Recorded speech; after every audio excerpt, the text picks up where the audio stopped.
Et la nouvelle chronique de Marie Dupin. Comme tous les jours, vous pouvez défendre une cause, lancer une alerte. Vous avez été témoin ou victime d'un dysfonctionnement au sein d'une entreprise ou d'une administration. Eh bien, vous nous écrivez à l'adresse RMC pour vous @rmc.fr. RMC est là, Marie Dupin aussi. Et ce matin, vous volez au secours de Patrice et Claudine. Patrice et Claudine, de jeunes retraités fringants qui vivent dans un petit pavillon à quelques kilomètres de Vierzon avec leur fille Sandy. Elle a 37 ans. Elle est gravement handicapée. Donc pour soulager ses douleurs et améliorer sa motricité, le couple a décidé d'offrir un spa thérapeutique sur les conseils des médecins à leur fille. Mais presque un an après la signature du bon de commande, 3 courriers recommandés et une tentative de conciliation, le spa n'a toujours pas été livré. Écoutez-les. On arrive à une année, là, le contrat a été signé le 10 septembre 2020, on en arrive à une année. Et on n'a pas de nouvelles. Si, des promesses, je vais vous livrer en septembre. Et puis après septembre, ça sera octobre, ça sera novembre. Mais nous, on n'en est plus là, nous. Ce spa, en totalité, avec l'installation, il nous coûtait 12 800 €.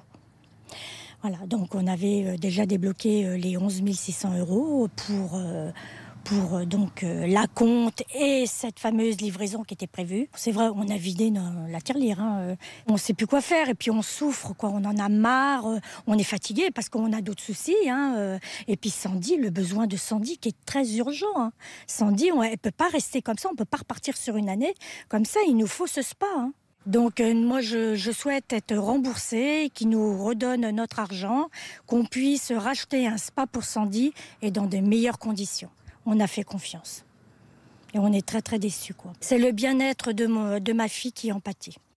Et l'entreprise, Marie, l'entreprise qui a vendu le spa à Patrice et Claudine, a pourtant pignon sur rue. Et même une belle enseigne bleue, piscine et spa Origine France, en plein cœur de la rue commerçante de Vierzon. Richard Cartou est le dirigeant de cette enseigne, CB Bâtiment. Avec Benoît Ballet, on est allé le voir, on lui a raconté l'histoire de Patrice et Claudine. Lui, il nous a donné sa version. Il raconte que Patrice et Claudine ont refusé la livraison du spa au mois de décembre, ce qu'ils demandent catégoriquement. Il dit aussi qu'ils ont refusé un autre spa.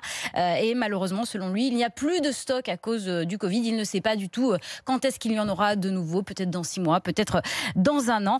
Alors tout ça c'est bien beau, mais on rappelle que le code de la consommation oblige les professionnels à livrer dans les 30 jours si aucune date de livraison n'a été fixée sur le contrat, ce qui est le cas dans cette affaire. Alors comme le vendeur refuse toujours de rembourser, on a appelé l'avocat du couple qui nous a promis qu'il allait transmettre le dossier dès aujourd'hui à un huissier pour que CB Bâtiment soit assigné au tribunal le plus rapidement possible. Et j'imagine bien sûr que vous allez suivre ce dossier. Et puis on espère peut-être que ce chef d'entreprise changera d'avis après avoir vu sur RMC le témoignage de Patrice et Claudine, à qui on pense en particulier ce matin.